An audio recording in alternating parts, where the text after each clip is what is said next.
Wait. Okay, yeah. Okay. There's two. There we go.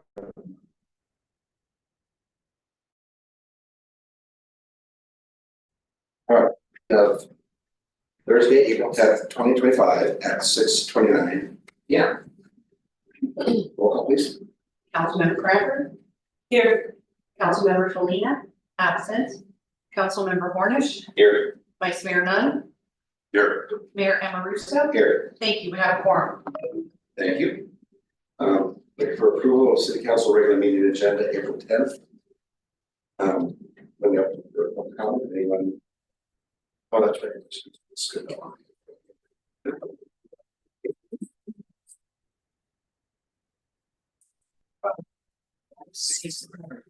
And to the republic for which it stands, one nation, under God, indivisible, with liberty and justice for all.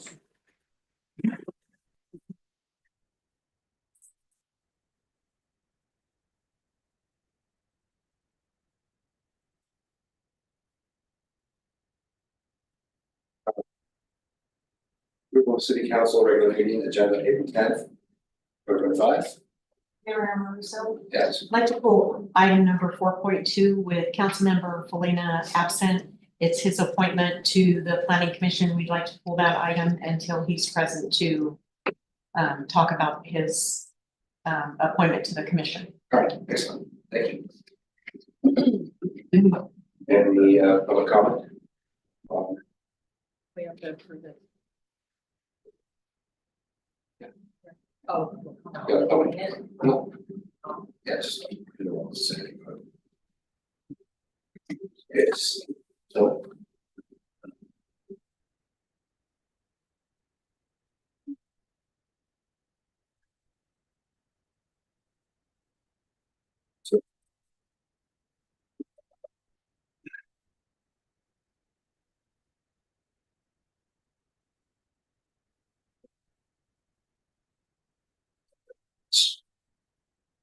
Okay, so for approval of city council regular meeting agenda. I move to approve the city council regular meeting agenda for April 10th. I'll second. As amended. As amended. Oh, as amended. Councilmember Crawford. Aye. Councilmember Hornish, Aye. Vice Mayor Nunn, Aye. Mayor Amaruso. Aye. Thank you, motion passes. Moving on to public comment. Anyone that would like to speak at this time of anything that's not on the agenda, this is your time to come up for 3 minutes and tell us whatever you want to tell them. Is there anyone who would like to come up and hold it down here? Oh, hi, I'm Mike Spinetta from Hawks View. And I just wanted to thank a couple of council members for your time in working on the committees for scholarships for the kids. It's just really cool that you guys are involved heavily with our future in our county and working with people on the community foundation. You are a part of a very, very big picture. So I think that at least you'll be on the tribute it. And I had something good to say about the fire department, so I apologize, Tom, I forget. But there you go. Your daffodils look nice this year. Okay. Anyway, thank you guys for all your work. So. Thank you, Mike. Thank you, Mike. Anyone else like to get up and I would like it recorded, somebody said something nice about some of this. oh, there you go. Duly noted. Record. Anything from the internet? Yes, there was public comment submitted from Stephanie Moreno. Okay, so I'd like to put that in the record. Second, Marina. What? It was just public comment, right? Oh, okay, so it's just, Yeah. if there's a way, But she's got lots of putting up. No, this is just a. Yeah. Okay, thank you very much. Those public comment. And we want presentations and proclamations. 4.1, presentations of Antelope County Fire Protection District regarding location response area maps and what it means for the residents. Good evening. I think I've met most of you, but You can push the mic button. Thank you. good evening. I think I've met most of you, but I haven't met you. My name is Rob Withrow. I'm the fire chief for the Emerald Fire Protection District. That being said, before I dive into the fire hazard severity zone maps, I just wanted to share a little bit of info with the council if I could. First of all, I applaud all of you for stepping up to the plate and taking this on. I know it can be a thankless job, but obviously it's super important for our community, the city, et cetera. So I appreciate you guys taking on this huge responsibility. We have a good relationship working with your city manager, Margaret Roberts. I really value our relationship. We have good communication. You won't see me at a lot of city council meetings, but if you need me here, I'll absolutely be here. We'll always have representation moving forward. I have Battalion Chief Justin Yelenek here with our fire prevention officer, Ashley Anaya. Generally, most of our business here in the city is going to be code enforcement issues, things of that nature. So we are your fire department. We're humbled and proud to be your fire department. We're big fans of Plymouth. I grew up in this area. My family's been here a long time. And I take this responsibility very seriously. We're at your disposal. So moving into the fire hazard severity zone maps, I wanted to provide a little background on that, and then we can get into what it is we can do to maybe help with the potential problems those are going to cause us. Met with CAL FIRE earlier this week on Monday. We requested an in-person meeting with their land use planning folks to say, hey, you know, where'd this come from? It seems kind of out of the blue. And I wanted to be able to provide you with the best information I could, the most accurate information I could. So when your constituents ask questions, you're armed with good, accurate information. So the genesis of these maps goes all the way back to 1980. There was a large fire in Southern California called the Panorama Fire. Oddly enough, one of my first fire stations, we had a big photo of that fire on the wall. So I kind of chuckled a little bit when I heard that's where it started. And I'm going to summarize this a little bit. Essentially what happened was the community spoke out and said, hey, we had no idea that we were living in such a fire-prone area. So take that for what it is. They got involved, their local electeds got involved, and long story short, they adopted law that said the state of California is going to identify hazard severity zones within the state responsibility area. So that started in 1980. It's evolved a lot since then. There's been a lot of controversy over those maps. We can argue quite a bit the accuracy of those maps. And the best I can tell you is it's a snapshot of the big picture, regardless of our involvement, if you will. So when we modify fuel, we do certain things, whether it's fuel breaks, fuel reduction work, vineyards, etc. I guess the metrics they're using looks at that type of work as temporary. When I look at the big picture, long story, the environment we're in, those are high or very high fire hazard severity zones. Does that make sense? Are you tracking with me so far? So they're kind of looking at the science, the fuel weather topography, but from the 50,000 foot level. Where our fuel breaks, our defensible space, those types of things are more at the ground level, if you will. I don't know that I agree with all of that, but that is what it is. And I think for us to fight that is probably to some degree futile. I think the fight we need to take on as a state and as different communities is that getting our insurance companies to identify the risk mitigations that people are putting in place. That's where fuel breaks, defensible space, home hardening, those things come into play. Getting a little bit ahead of myself, so let me back up. State responsibility area, state law said, hey, we're going to have fire hazard severity zones. 1992, most of you remember, we had a big fire in Oakland Hills. Same kind of thing happened. I forget the name of the person that authored the bill, but they passed the bill to the same thing. You need to provide the same fire hazard severity zones in local responsibility areas, which is outside CAL FIRE's jurisdiction. That's generally city limits. Sometimes it's not, but for the most part, LRA is within the city limits. So that got pushed through in the early 90s. Not a lot of traction there. Certainly there was in the Bay Area and in the fallout of the Oakland Hills fire. But now fast forward to where we're at, I think 2022 is when they first started talking about releasing maps for the LRA. The LRA in the city of Plymouth, trickling out ever since. So the city of Plymouth, it's been identified there's certain pockets of town. Most of town is high fire hazard, I believe. We've got the maps with us. There's a section in Hawksview up above UP. Where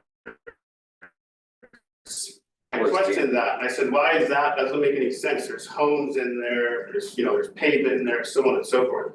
Long story short, that's been determined to be a very high fire hazard because of the fuel and the topography that's there, and those homes are considered part of that fuel bed. So with all the ember production that's gonna come off of the Oak Woodland fire, they're seeing that community that particular pocket of homes is gonna capture those embers and has a high likelihood of catching fire. So that's a little bit of the background on the fire hazard severity zone maps, and I think the important thing to understand is that's assessing the hazard, whether we agree with the science behind it or not, that's what they're meant to do. They're telling us, hey, this is a high hazard or a very high fire hazard area. Okay. The next part of that is assessing the risk, and that's where we come in as the fire department, the city, the community, etc. We've been dealing with this issue in the SRA now for a number of years, and it's to say it's frustrating would be an understatement, but in any case, I'm trying to come up with an idea, a solution. How can we help our community versus just banging our head against the wall trying to fight with the state over the science behind these maps? And where we've had some success, and I would apply this to the city of Plymouth, is that we will go out, many times myself, we'll do an inspection on your home, and we'll tell you, hey, you've done the work you need to do, or here's some things that could make this better. After that assessment, if people want us to, we will write a letter to their insurance agent that's specific to their home, that addresses the fuel weather topography that impacts their home. It's not just a boilerplate letter where we enter some insurance company's name.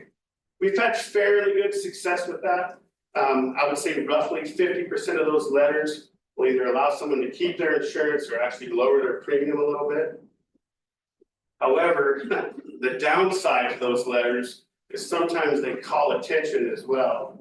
And maybe their agent wasn't paying attention to their home or the hazard or whatever the case may be, and they get one of these letters, or the homeowner starts asking questions of their insurance agent. And we have had some community members where they just flat drop the insurance.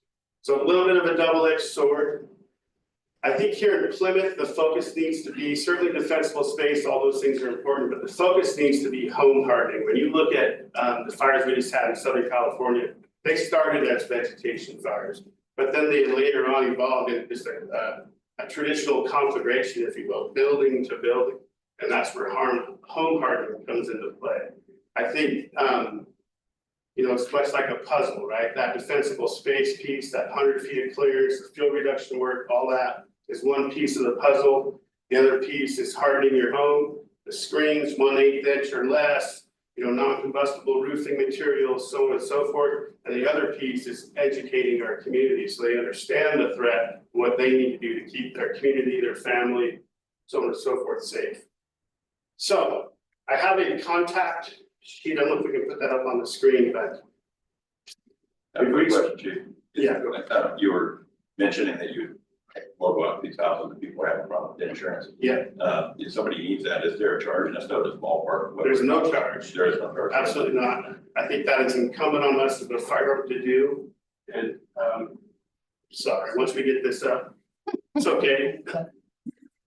Once we get this up, the reason I included our phone number and our PIO's email address is that's where you will call. If somebody's having trouble with their insurance, they want us to come out, do an inspection, or if they're not, they just want to have some education, they want us to come out, inspect their home in terms of wildfire safety, we're more than happy to do it. There's no charge. We can usually get to them within a couple of weeks. We do this almost weekly, if not multiple times a week. We're out in the community inspecting people's homes. I'm a big believer that education is a huge way to mitigate risk, people understanding the threat. This is probably going to be sound a little crazy to you, and I'm going to apologize up front, but there's actually some communities where you don't need to evacuate. In fact, you're going to be better off to stay behind, weather the fire going through you, because either the fuel type, the topography, or the fuel reduction work you've done has really made it pretty darn safe for you to stay put. It's going to be more dangerous to get out on the road with everybody else. Those aren't super common, but there are those types of anomalies out there, and I like to talk to people firsthand to explain that and walk them through that. Prior to my time as fire chief here, I spent 25 years with CAL FIRE. So I have a pretty good background in wildland firefighting up and down the state. Been on, some very large fires and all that, and that's where I won't chase too much of a rabbit. I remember being in the Cedar Fire, which was kind of one of the earlier large scale fires, couple 100,000 acres, wiping out entire communities. And I remember getting to a point, I was a company officer at that time, I was a captain. That fire was in the early 2000s, 2002 or 3. And I remember telling community members, hey, you're in good shape right here, just stay put, here's what's gonna happen, this fire's gonna blow through here, it might be a little uncomfortable, but stay put, you're gonna save your home, and we had great success with that. There's other people, hey, if there's a fire anywhere near this, you need to get out of here, it is not safe to stay put. And the big variable there is the wind and those types of things. So we do go out and do that, it's an all-encompassing inspection. If we can help people in any way with their insurance rates, we do our best to do that as well. And again, not just providing some government letter that's all boilerplate and cut and paste. We try to get real specific. This is the elevation they're at, this is what their home is constructed of, this is what the fire behavior is like in this area, so on and so forth. So that's my offer. You've got your local assemblywoman, Heather Hadwick. She provided the phone number there for you. She does have a representative at the county offices upstairs in the board office. Dana, I forgot Dana's last name. Jorgensen, he's up there. And then Senator Marie Alvarado Gill. She has an office in Elrod Hills. She's very responsive. I was just emailing her office tonight for some support for a grant we're putting in. She's been very active, very involved. And of course, at your local level, you have us, and we're more than happy to come out, talk to people. I'm a big believer in getting the community together. We hold town hall meetings all over our district all year long, but we focus hard in the springtime on wildfire preparedness. Be more than happy to do that right here in Plymouth. We could talk about some of these specifics. And then at the more local level, if people want us to come to their house, again, they just need to reach out to us. We'll get them on the calendar and we'll be there. I'll do my best to be there. That's really all I had for you. Are there any questions? Sorry, go ahead, Peter. What about the WUI program? I mean, I know we talked about it years ago. What do you mean the WUI program? I'm sorry. Mike, Woodlands, The wildland. Yeah. So is that something that we should look into or?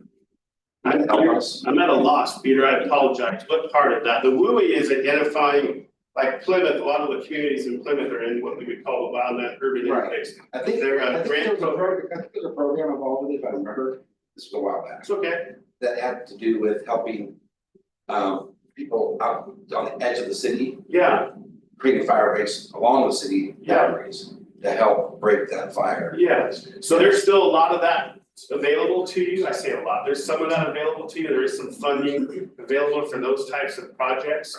The bigger the project, meaning the more homes it impacts, the better, the higher the chances of success.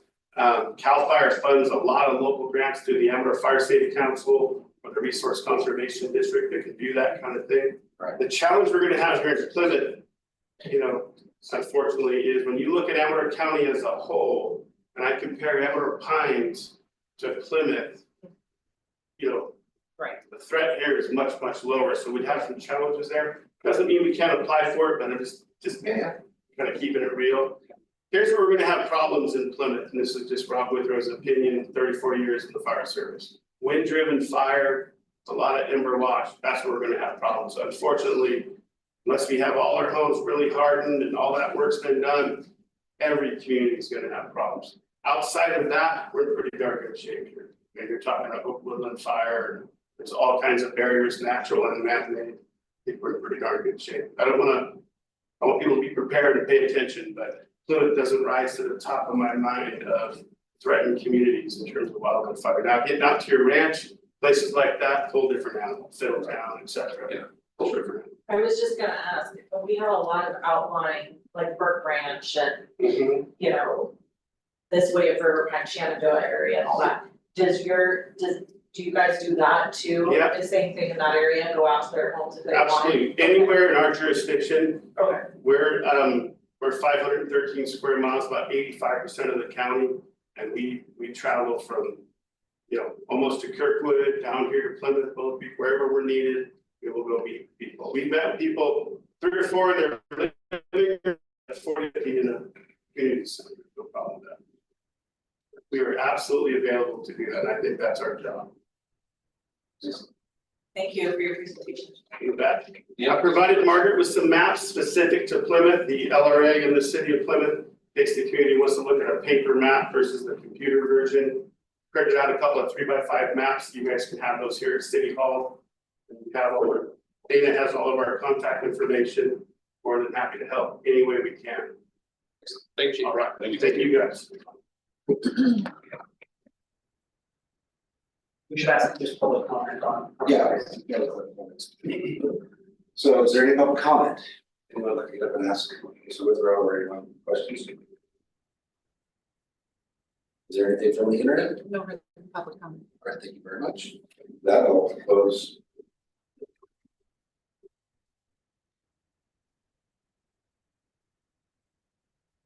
Skip 4.2, going on to 5, consent calendar.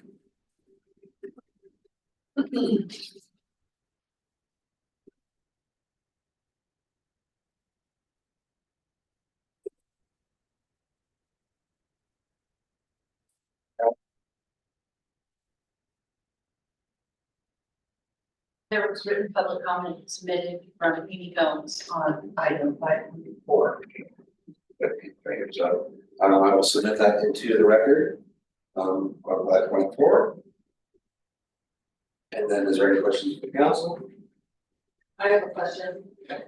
On the contract signed, Margaret, for the ABSO technologies, the upgrades for, I'm assuming it's for upgrades. Oh yeah, it says council member upgrades. What is that exactly, and when did those take place? They are upgrades to our camera system and they are not yet installed. They're waiting for all the equipment to come in. Oh, okay, so it's coming. It's coming. It's coming, okay. I was just curious. And then, for the window space at the fair, is that the outer, like, window space going around the window market? Yes, it is. Okay. Let me know if you want help with that. He's correct. Oh, She is. I'll move to approve the consent calendar items as submitted. I'll second. Councilmember Cranford? Aye. Councilmember Cornish. Aye. Vice Mayor Dunn. Aye. Mayor Amoruso. Aye. Thank you. Motion passes. Now we're gonna go to public hearings, 6.1, public hearing and reporting on City of Plymouth vacancy, recruitment and retention efforts pursuant to AB 2561. Staff report. So AB 2561 is a new law that went into effect January 1st of this year. And all public employers are required to report on the status of job vacancies as well as recruitment and retention efforts. This requirement was established to promote transparency in local government hiring practices. The intent is to provide a clearer public view of the number of current vacancies, the type of positions being actively recruited, challenges and progress related to recruitment and retention. This initiative underscores the importance of accountability in workforce management and allows both internal stakeholders and the public to better understand staffing dynamics in public agencies.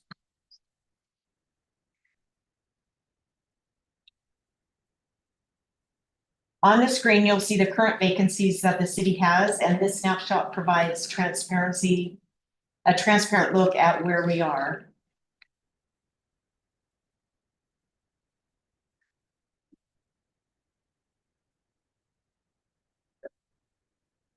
What is the 8.4? That is, we have approved in the budget a administrative assistant position, and we have hired a part-time office assistant.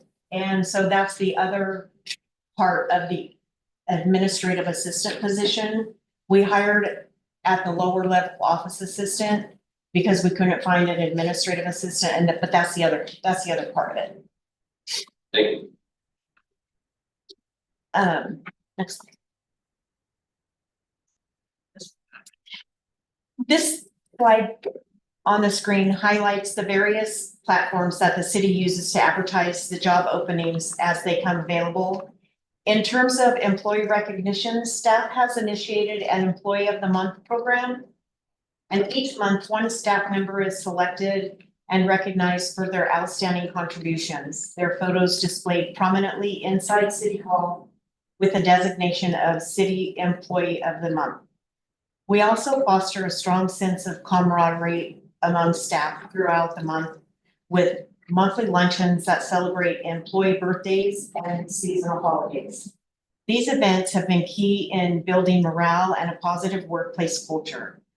Lastly, staff training and development remains a top priority for the city. We're committed to providing our employees with the resources and opportunities they need to grow professionally and better serve the community.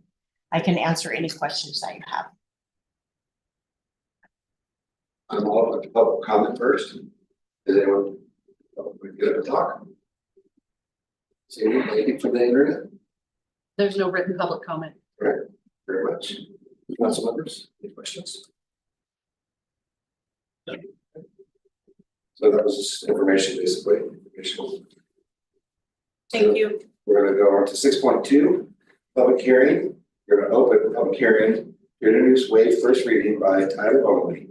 An ordinance amending table 19.60.030-1, uses the matrix for commercial and industrial zoning districts and section 19.98.020, general lounge definitions of the Plymouth Municipal Code that allows tobacco lounges indoor smoking in the village commercial zoning district.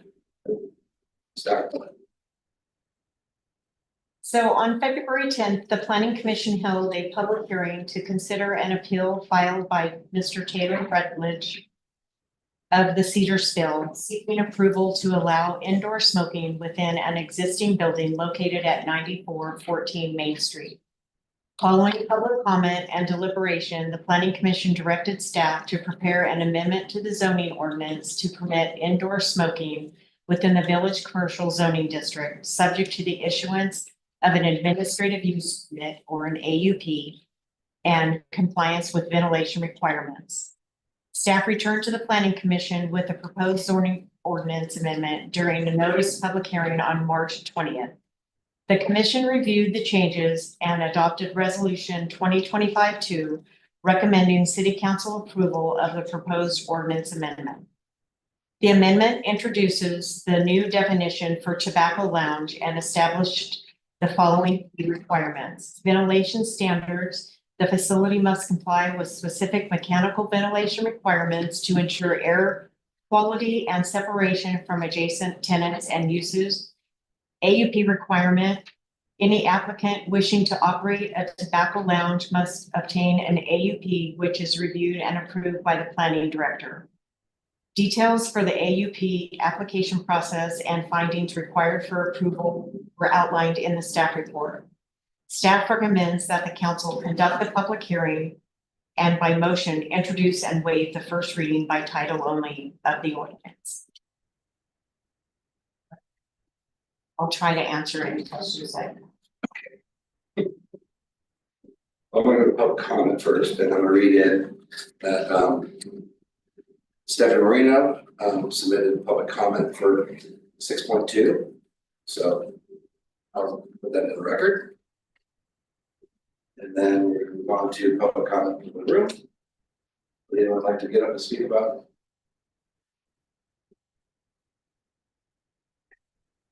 the internet, other than, Nothing other than that. I was gonna ask you, I'm gonna jump to it. Okay, so I guess discussion, let's start with Wendy. I have a question. Does approving this require, okay, let me back up. How much does it cost to get an AUP?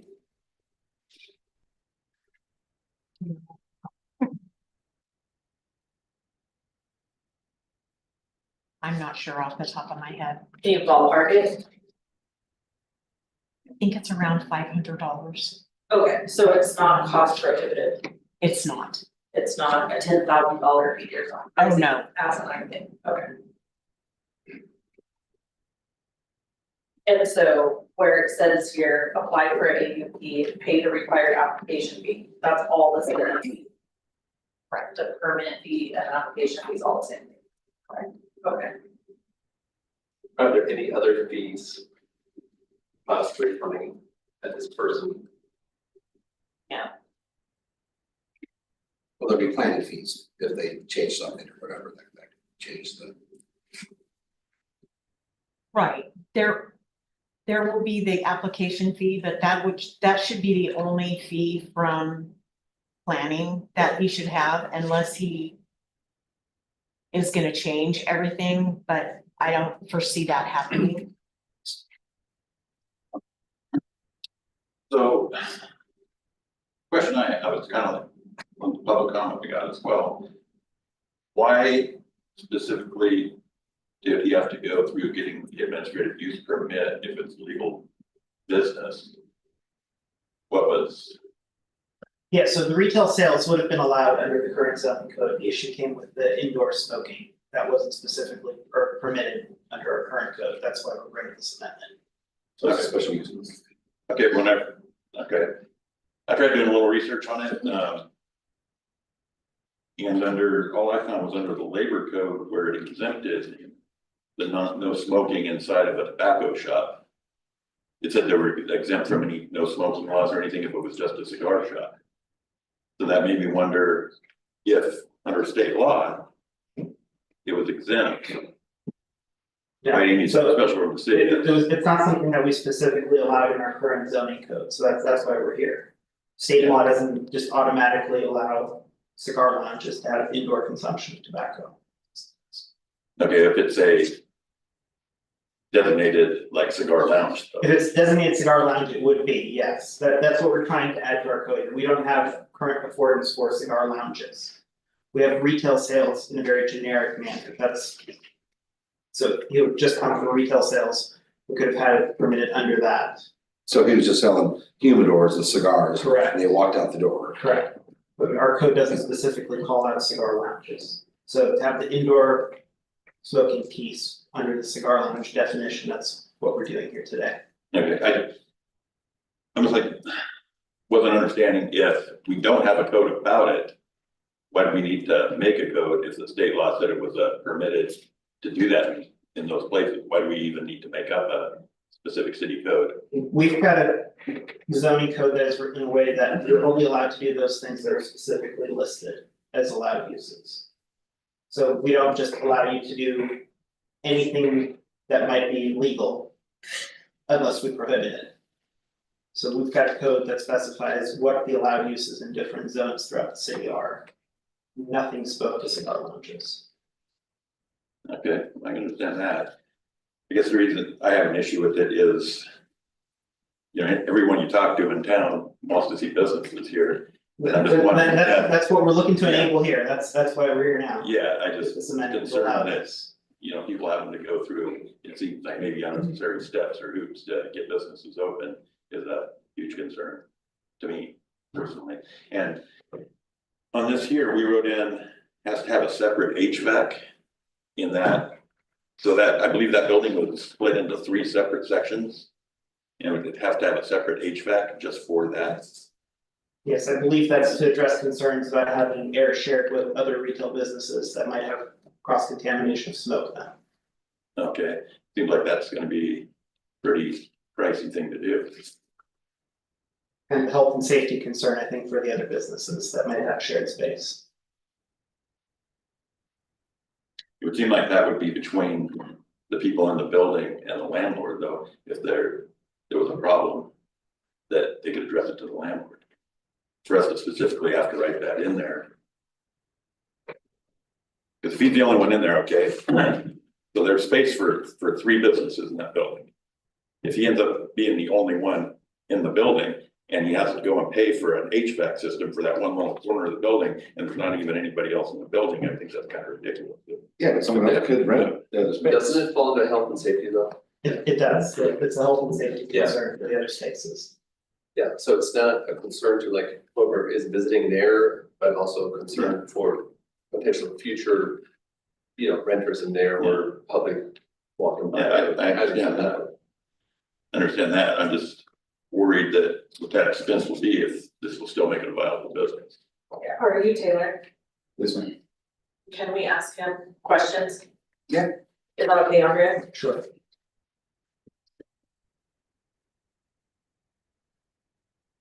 It's nice to meet you. Use well, lady, it's not to be you.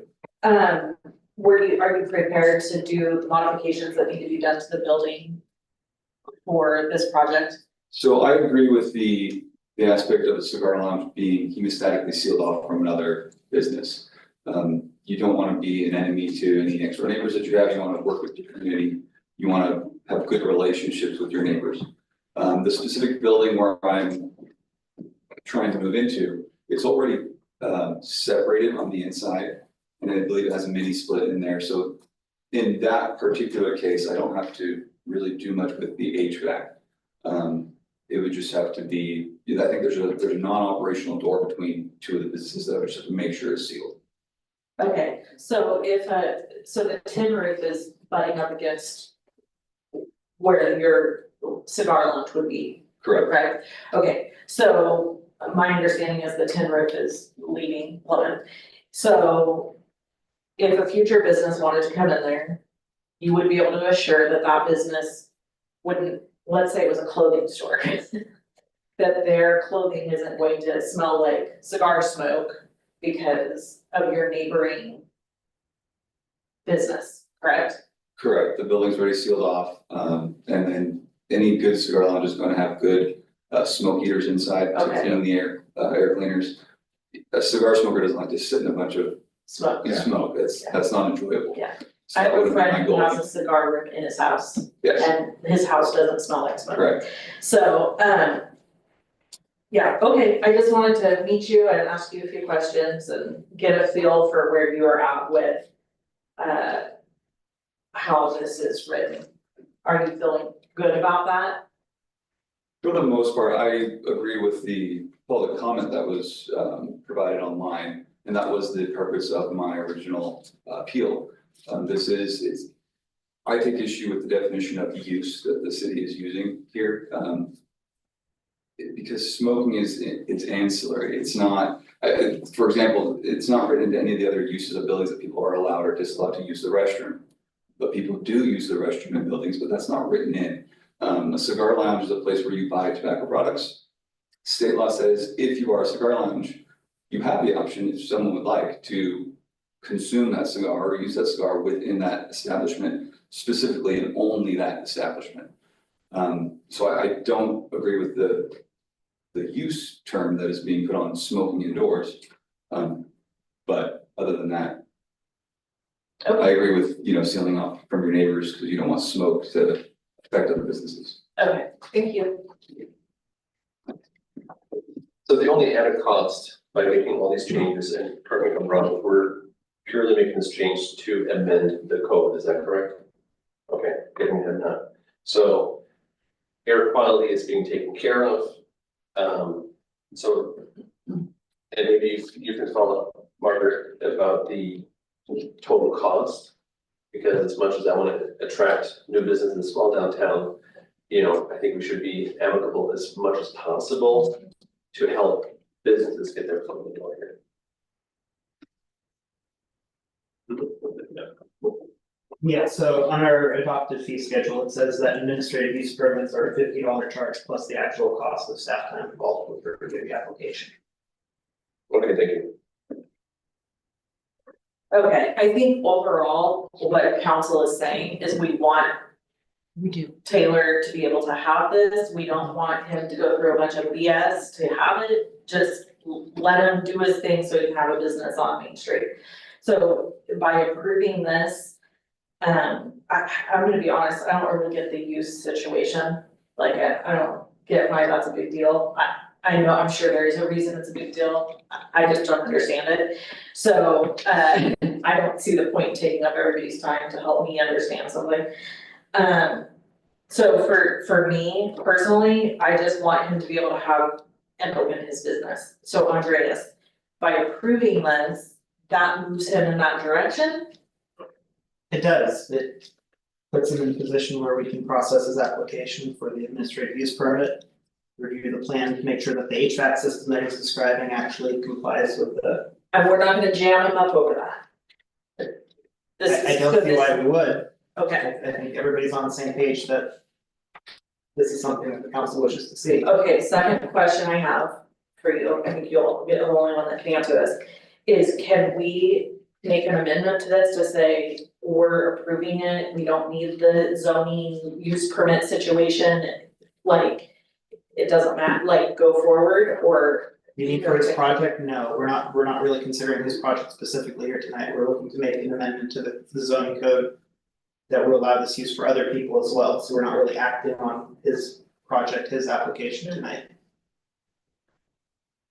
okay.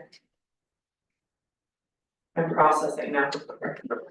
Something else go. Okay, I'm open for public comment. Answer questions. Yes, So one question I did have was the ventilation requirements. My goal is to have great ventilation, but what are the requirements that I have to, is there a standard that the city is going to have? How is that tested? How do I know I'm meeting that requirement to where the city can't say, oh, you're not meeting, you have to do this, or you have to buy this product, or what's that standard? I'd have to talk to Erica about that, so I don't know the answer for that right now. Yeah, that's what makes me nervous about this. Yeah. Is that I have to talk to Erica. I think the standard is you have a separate air circulation system from the adjacent from the Right, adjacent but to what units. level? He's saying there's a mini split in there.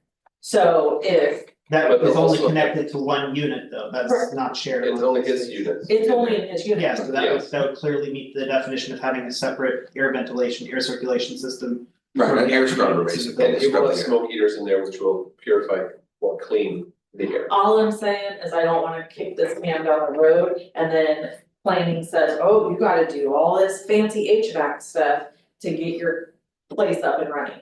It sounds like in this case, there's already a separate system in place. I think the thing we'd wanna review more closely for this particular project would be those shared doors that you're talking about sealing off. So proving that those are sealed off permanently while that use is in place. Permanently, yeah. Well, and my question though still is, a mini split's not a smoke heater. It's not, that's just air conditioning that's separate from, the other portions of the building. Right. And I noticed that in the, I believe it's called the resolution that was adopted, they specifically talk about ventilation, which is different.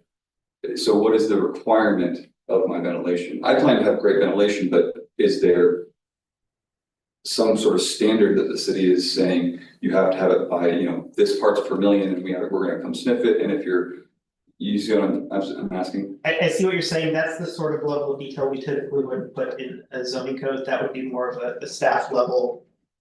Following industry best practices, taking a look at it from that end. What do you wanna say, Margaret? We want businesses downtown. And we are not gonna jam him up. Okay. I will Okay. do whatever I can Okay, to make cause it. I think that that's a hill most of this council is willing to die on. I'm willing to dive in with you. Okay. Thank you. That was, Thanks. my biggest concern about putting that in open notice is what precedents we set. For people want to open businesses. It sounds like it's not gonna cost them a lot. I was concerned tonight coming in, reading all of this, that how much this was gonna cost them. That it was gonna kill the opportunity to have business. Doesn't sound like it is, so. Put my mind at ease a little bit. Any other public comment? Any public comment? No, alright, thank you. So I need someone to waive the, Close the public hearing. we'll close the public hearing and now that someone has to read off the waiving this first. So whoever wants to take them. I've done them all, somebody else do them. Okay. Is it under the recommendation? Yes. Yes, Motion to approve, use the, and waive first reading by title only of an ordinance of the city council of the city of Plymouth amending table 19.60.030-1. Use matrix for commercial and industrial zoning districts. In section 19.98.020, general definitions to allow indoor smoking with the retail sales of tobacco in the village commercial zoning district. Second that. Sorry, Oh, we also please add the finding that the project ordinance update is exempt from CEQA to part of the motion. Do you want me to say the whole thing? Yeah. Just. Just add that you're also finding that the project is exempt from CEQA for the reasons in the staff report. And adding that the project is, Exempt. Exempt from CEQA for the reasons stated in the staff report. well, the reasons stated in the staff reports. I'll second. Councilmember Cranford, I, Councilmember Hornish, Aye. Vice Mayor Nunn, Aye. Mayor Amoruso. Aye. Thank you, motion passes. I look forward to your shop. Thank you. Me too. Me too.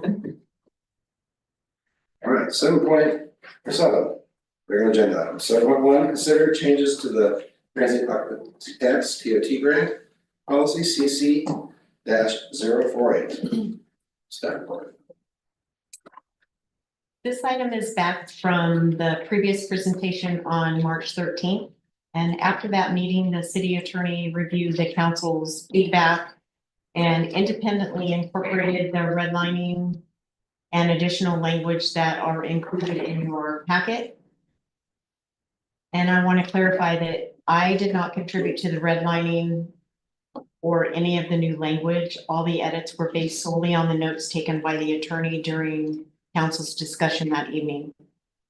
The changes before you primarily involve removal of content related to the advisory committee and revisions to what was believed to be the city manager's approval authority of the TOT grants from 5,000 to 2,500 as recommended by the council at that meeting.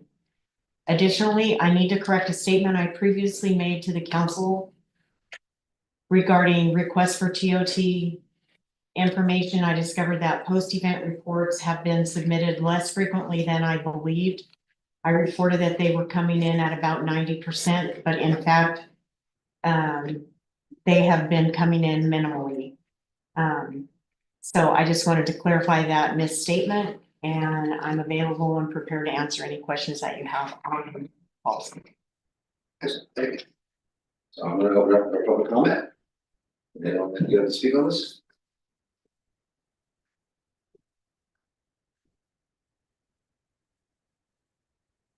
Good evening, John Colbert, longtime Plymouth resident, thrilled to be here. The transit occupancy tax is not only that 4% that collected that you can disperse for events. The whole 10% of transit occupancy tax initially was to create tourism. And that was done in cities throughout the state of California. They then started using those monies for other things other than just inducing the tourist trade. So I believe that kind of reduce the availability of those monies for public benefit of increasing tourism takes some serious consideration. I was also, one of the big things that involves our TOT taxes. We just took a big hit because we're not receiving any money from the hotel on that sale.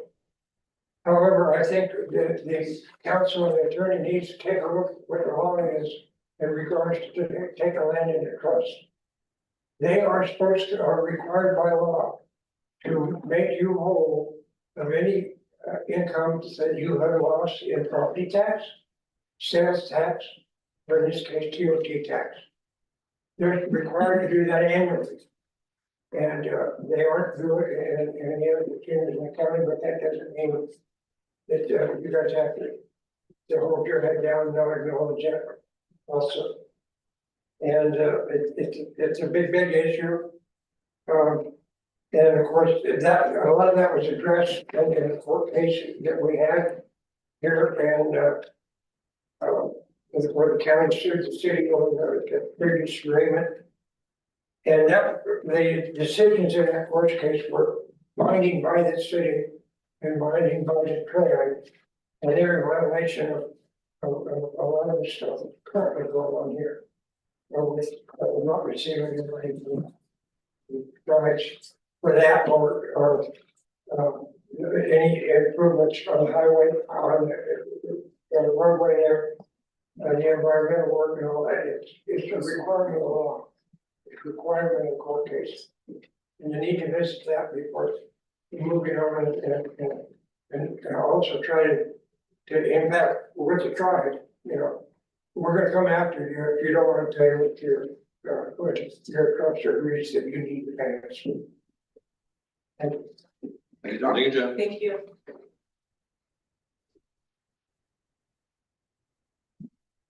Any other public comment?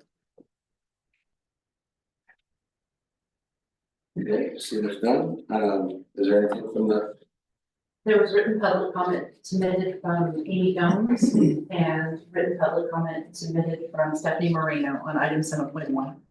thank you very much, so I'm going to enter those into the minutes. 7.1. Amy Gomes and Ms. Moran. Okay, closing public comment, Wendy? Can you come back to me? Sure. Hold Not ready. it. Someone got ready. Okay, I have a couple questions. The night we discussed this, as you know, I brought this up to you. There was never any discussion of taking out, you know, you're saying the attorney's redlined the part where it said maximum request of 5,000 per application. You were gonna check with them and see why that had gotten redlined out, because there was never council direction to do that.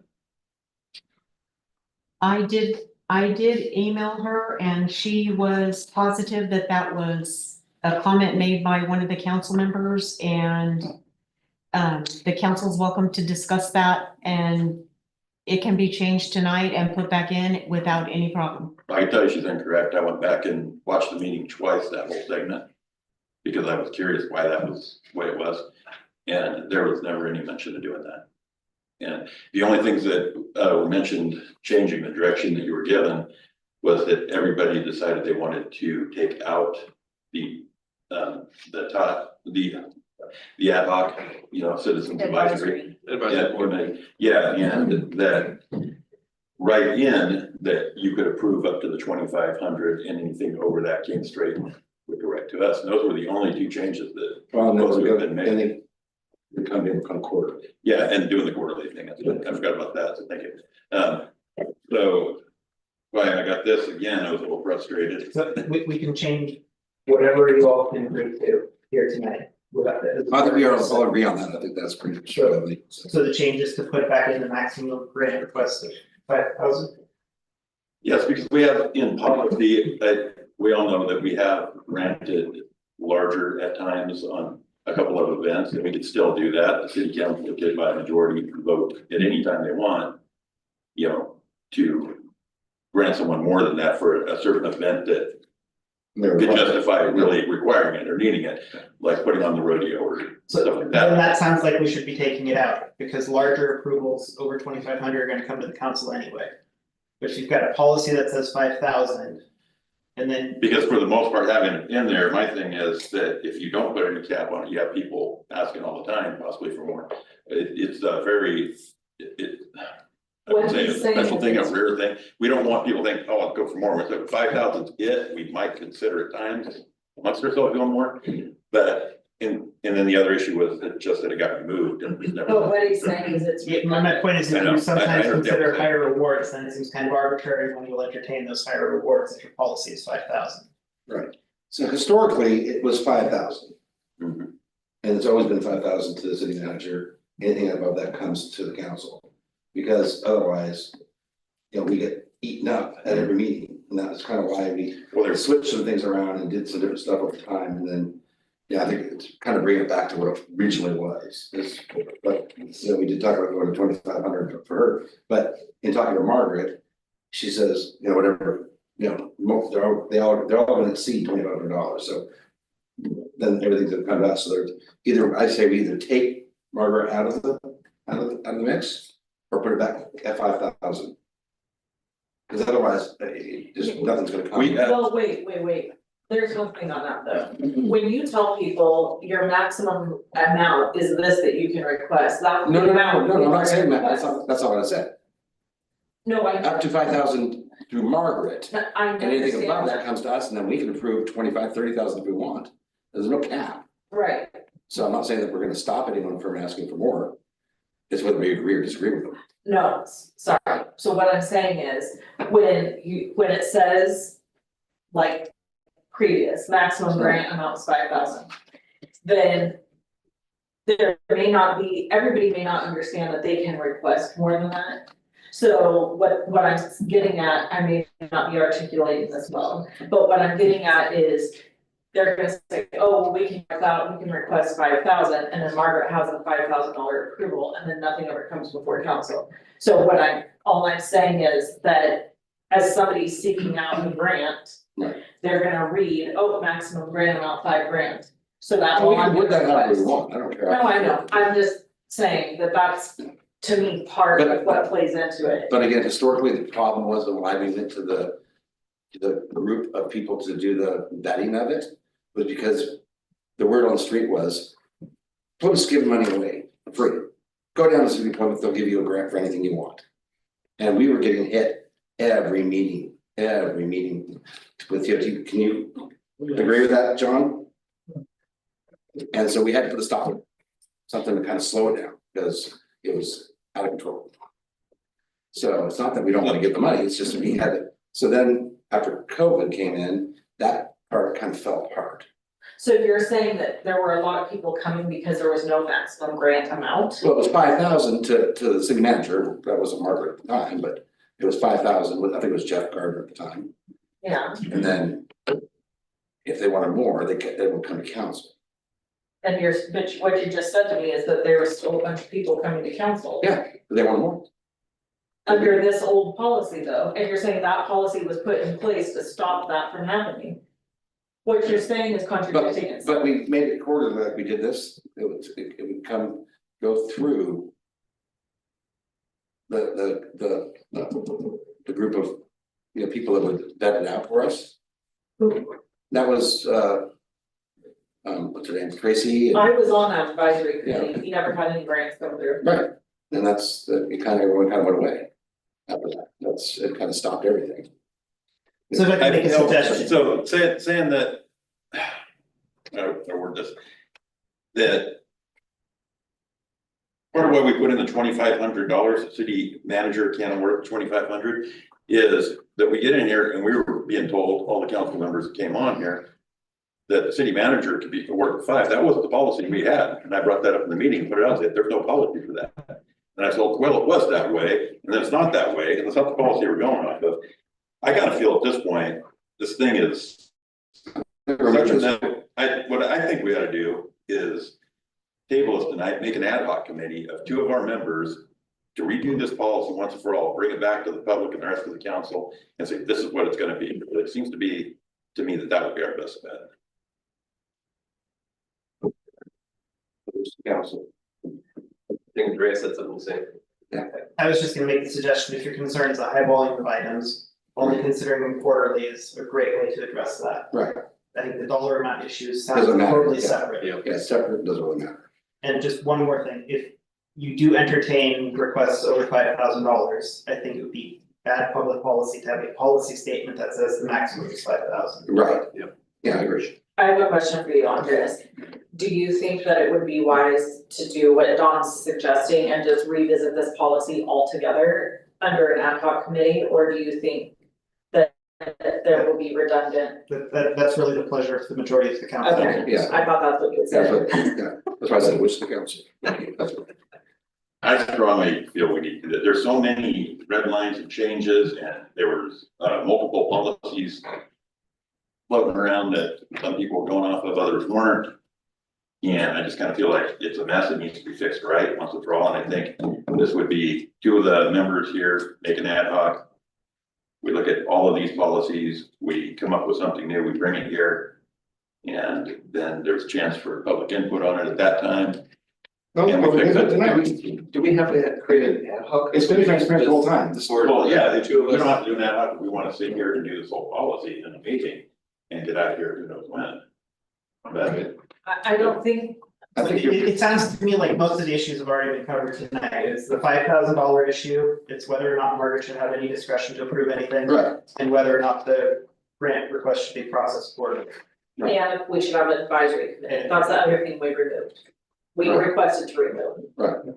So I think it's simple. Either we just take, Again, if Margaret there's has a an motion update. to approve the policy as it's included here, we can consider that. If there's a wish to, I don't think you're gonna change anything. I think just, just keep it.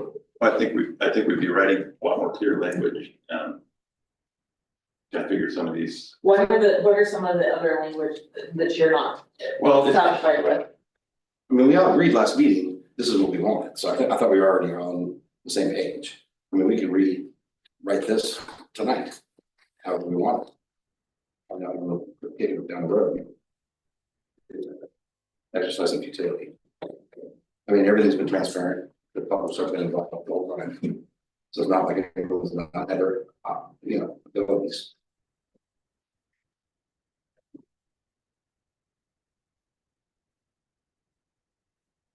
Government in sunshine.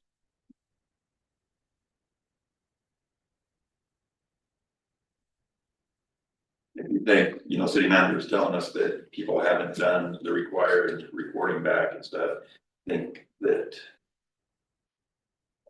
we need to address their, if any kind of repercussions to that, the city, I think that we can take on these things. What do you mean reporting back? What do you mean?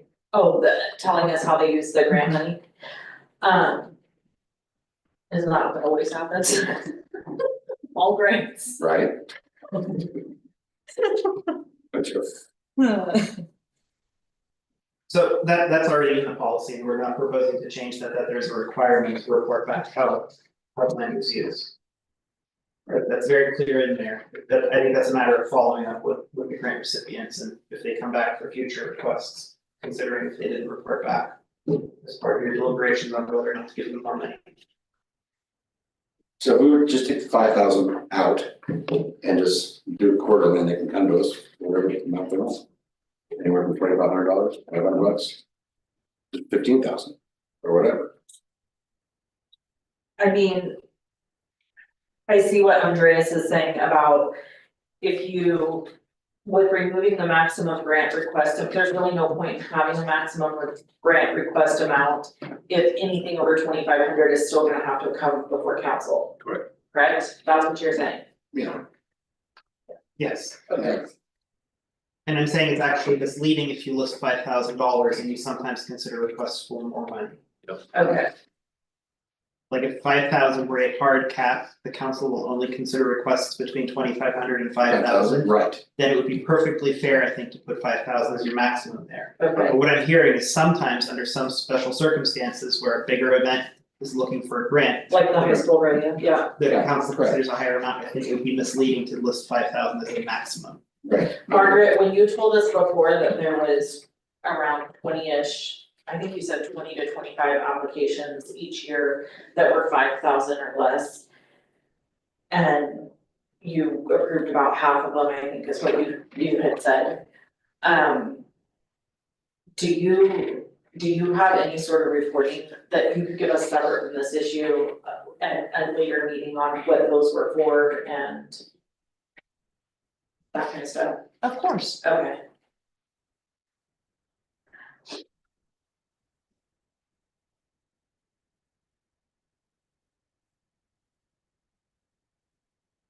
Which is the council.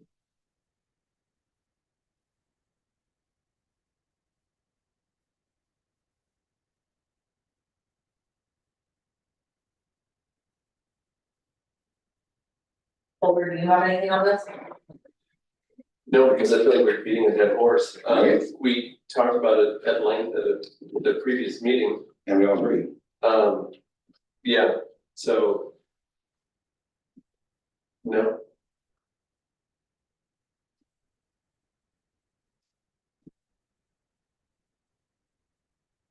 And basically, there would be no candidate, but somebody could request. Whatever. Yeah, Yeah, it's gonna yeah. come for it anyway. Yeah. Doesn't ever. Yeah, well, yeah. Or granted, yeah. Nothing in this policy obligates you to grant the amount that somebody requests. Yeah. Right, So right. you can always adjust the amount down.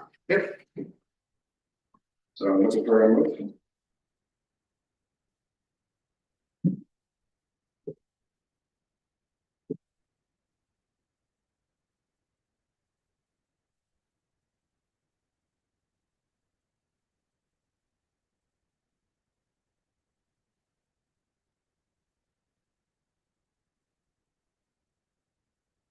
$7.1-ish. Sometimes 1, 2.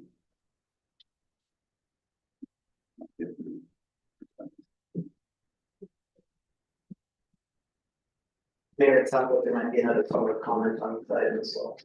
I've already closed public comment. Okay. Are we opening? No. Yeah. Nobody wants to stop on that. No, because that's, no, because then you don't have to do it forever, it sets a precedent, so. The close is closed.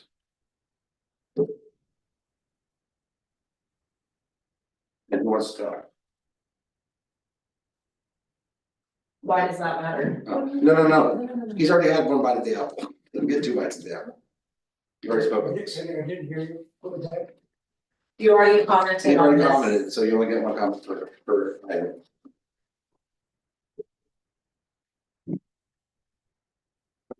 So, looking for motion.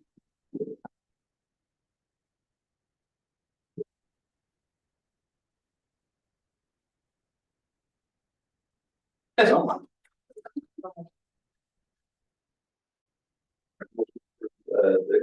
Consider changes to the transient occupancy tax, the TOT grant policy CZ-048, and it's amended in this version.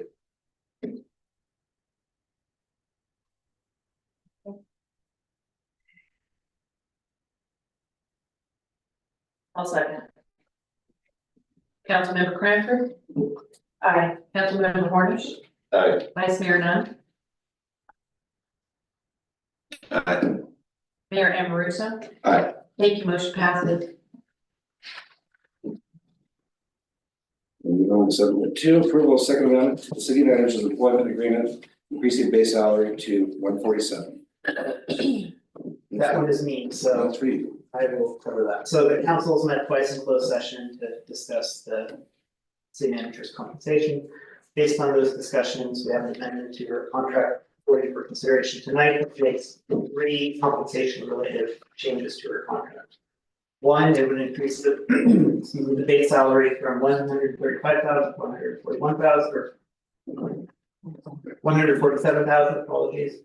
And would be a one-time adjustment of accrued vacation time based on a discrepancy between the rate of accrual that's been happening and what was contractually already agreed to previously. And then finally, it would require a one-time cash out of accrued time as of April 20th of this year, so in 10 days. Thank you.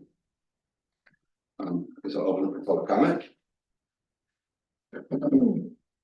Go to speak. Anything from the internet? There's no written public comment on this Thank you, item. Ms. Vicky. Thank you, public comment. And looking for Wendy, any questions? I am going to abstain from this discussion and vote. Okay. I wasn't here for closed session. Oh. Abstain. Gotcha, there you were. Nope, I'm. Oh, that's right, you're on vacation, right, you're on vacation. Yep. Over.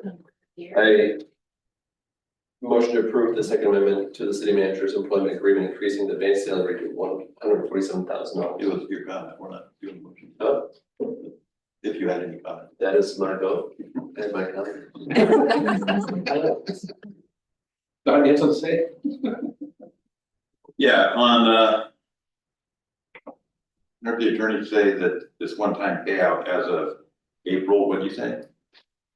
20th. So it's all time accrued up to April 20th.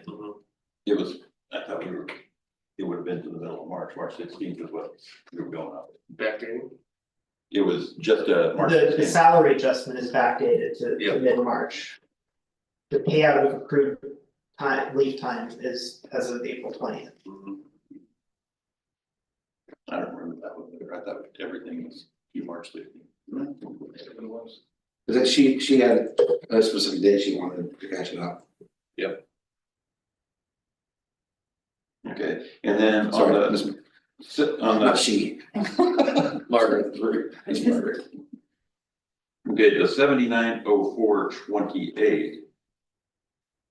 That is at, how was that number kind of decided? Was that at the rate that it would have been earned over that time, last year, year before? Sorry. That's the new rate is what Margaret's telling me. Again, I'm sorry, I don't really. Yeah, Frank was here when I. That should have been figured on what was earned, though. Previously, it shouldn't be going off of what her rate would be if she gets this approved, this raise approved. Can you explain? That was calculated by the labor attorney at BB&K. Okay, because I thought it would. So what I'm asking, what I want to know tonight, before we start on this, is this. Did they calculate that at what was earned, say, for that year, and then added what was earned the next, well, it would have been under that contract period at that rate, because it would be significantly higher if we're calculating this number of what was earned back then at what the new wage would be. You see what I'm I saying? believe it's at what the wages were Yeah, should be. prior to March 16th, 2025. Yeah, That's kind of Okay, approved. that's what I wanted to be sure of, Yeah, and it sounded like you were saying now, if, For time that's accrued between March 16th and the payout date, it would be at the higher level. Everything accrued prior to that date would be at the lower base salary rate. Yeah, so that small one. So this, it's a blended number depending on which hour was accrued. That's fair.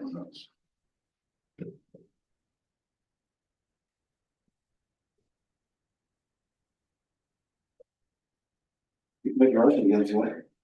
Cool.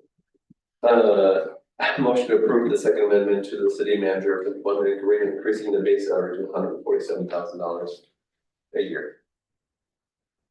And all of the other amendments, And all of the other amendments Yeah, that we catch on.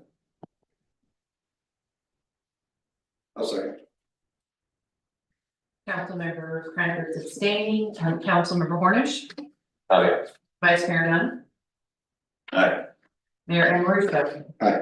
Thank you, motion passes.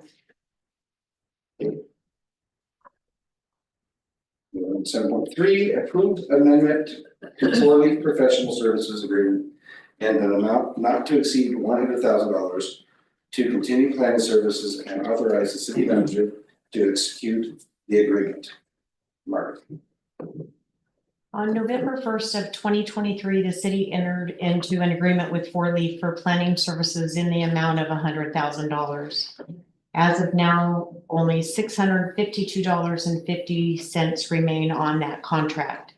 While a significant amount of that contract for services are reimbursed through fees paid by applicants for planning services, there are some costs that are non-recoverable under the city's current fee structure. The city's been very pleased with the quality of services provided by 4-leaf, particularly their responsiveness, technical expertise, and ability to maintain continuity and complex projects. Given the volume and scale of active development projects, it's critical to retain a consistent planner who's already familiar with our ongoing efforts. This ensures no loss of momentum or gaps in service delivery. As such, staff is recommending approval of the amendment with 4-leaf in the amount of $100,000 to continue their essential planning support. Very much. And with that, I'm going to open it up to public comment. And we'll get your thoughts. There's no written public comment for this item. Thank you. Close public comment this time and bring it to council. This is Erica, right? Yes. Okay. I don't have any comment. Mr. Holder? No comment right now. Mr. Donovan?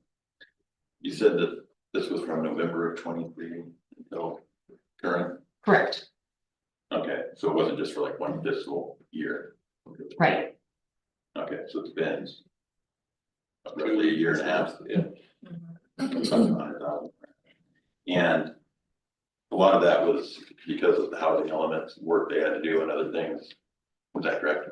The housing element and a lot of the development projects that are ongoing. So would it be safe to say that over the next year and a half, that we would be possibly spending a lot less of that 100? So this would be up to 100, but we'll be spending a lot less of that. Do you think, or do you think it's gonna continue to be this big of a bill? Impossible to know. It'll probably, this 100,000 will probably take a year and a half to 2 years to draw down. Is there any length that was discussed of how much longer we're contracting with them?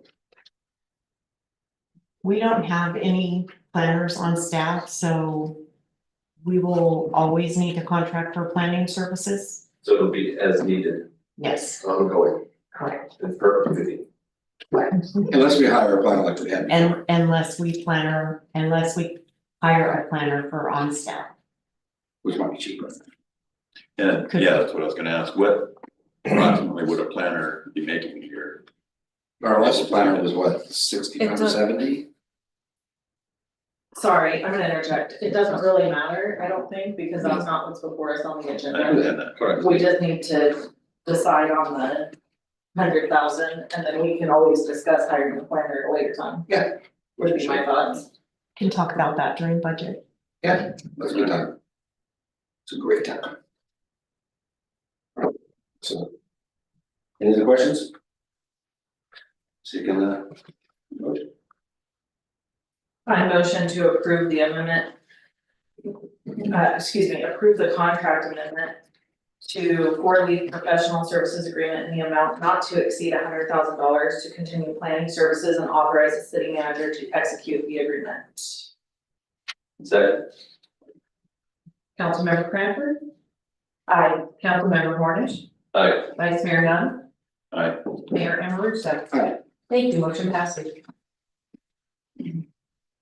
Moving on to council staff and communications, pre-reports on matters of general interest. City manager. I just want to point out that we have no business for the April 24th meeting. So that meeting will be canceled. We'll have a special meeting on April 30th at 6:30 for budget discussion.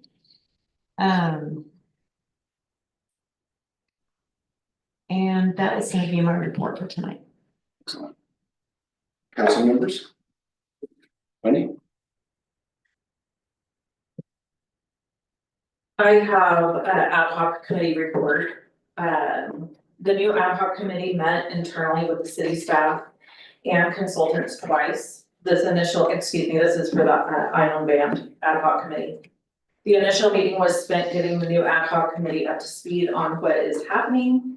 There are discussions regarding an agreement. Now, I want to make something clear. I'm going to read the first part of this report, and it's not going to make sense in a minute, and then it will. So just hang with me. There are discussions regarding an agreement to provide the tribe with sewer and water services to the city's existing system. But the city is not prepared at this time, at least not right now, to extend water service, as this will require more evaluation and this may be considered later on. The last thing the city wants to do is run short on water for the citizens of Plymouth, present or future. There are plans for low water usage by the tribe if the city is unable to provide water access via AWA. This leaves the current negotiations regarding allowing the tribe to receive the sewer service from the city. It is clear to the city and ad hoc committee that the tribe has plans to build out its own wastewater treatment system if the city does not provide sewer service. From the ad hoc's perspective, any connection to city sewer would require some kind of recurring remuneration to the city above and beyond sewer charges. This statement was originally requested to be read on March 27th, and unfortunately it was not. Since that time, the city had sent an agreement to the tribe regarding a wastewater connection agreement. The tribe chose not to respond with a counter proposal. According to their own words, they felt the two parties were too far apart on numbers and that they were out of time. As a result, the tribe has decided to pursue its own wastewater treatment solution. In addition, I was contacted by 3 citizens about the fire hydrant connection currently being used by the construction company contracted by the tribe. I followed up by meeting with the city manager and public works department some time ago. During that meeting, I asked why the decision to connect to city water had not come before the city council. I was told this was following a normal process for developments at the time. At the time, I accepted that explanation. However, in a subsequent meeting, I was reminded, and it's important to note, that the tribe is not a development. They are a neighboring sovereign government. The realization gave me pause. The casino project is not located within the city, it is in the county. This is not a development that was reviewed or approved by the city council. Therefore, the city does not have the authority to grant water usage or allow encroachment related to this project without bringing it before the council. It's also possible that the city could have negotiated mitigated costs for those services and that opportunity has been lost. While I see value in ad hoc committees, I believe this ad hoc committee needs to bring more information to the council to be voted on before decisions are made. With such a major project happening in the city right now, the entire council should be fully informed and aware of what's taking place at all times. Lastly, it is the duty of this council and the city to look out for the best interests of Plymouth. People may have different views on how that looks and how that should be done. Personally, I believe it's possible to have a strong and respectful relationship with the tribe, but that does not mean I'm gonna stay quiet when mistakes happen. And I'm not gonna avoid pointing out the issues that need to be addressed, and I'm gonna continue to be transparent about what's happening. Thank you, Wayne.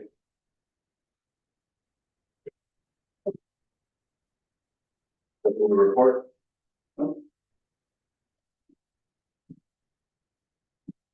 Nothing on that, and we'll go. Irritated to hear that we missed an opportunity, what you get could help, for sure. So, very irritated to hear that. So, A3, council request for future agenda items.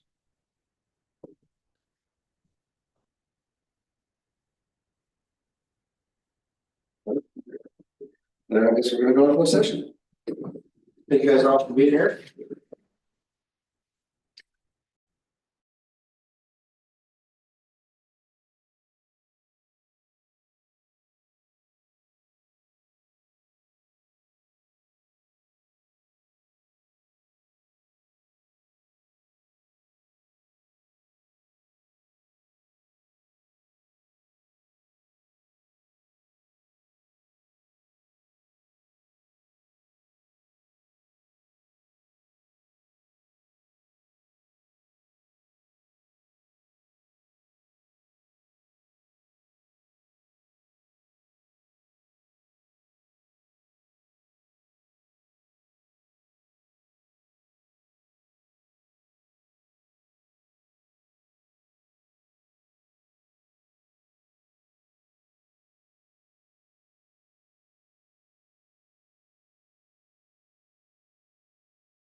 Can you guys brief Rusty on this, cause we can't, right?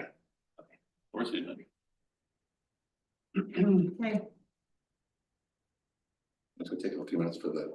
The microphones have to turn on. Yeah. Doesn't come on. So when it says recording in progress, that light doesn't change? That should go red. It's recording. It's hopefully. recording. Is it recording? Well, my mic's not coming on. They won't, because it's controlled up here.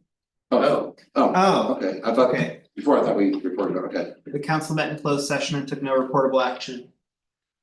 And I closed the meeting at 8:45. But she said that it should be on there, because she asked me to give the time, so she had it for the record. Yeah, she'll get the time. Oh, so it still pick it up? Yeah, maybe it'll do it on the video. It'll pick it up from her. Oh, okay. It's not. I don't know, It's I don't, it's above my pay grade. What it is? I can't hear him. I was making mental note, 8:45. I was told It's at your a question. donut shop by a citizen, I was like, what do you speak up? I was like, what?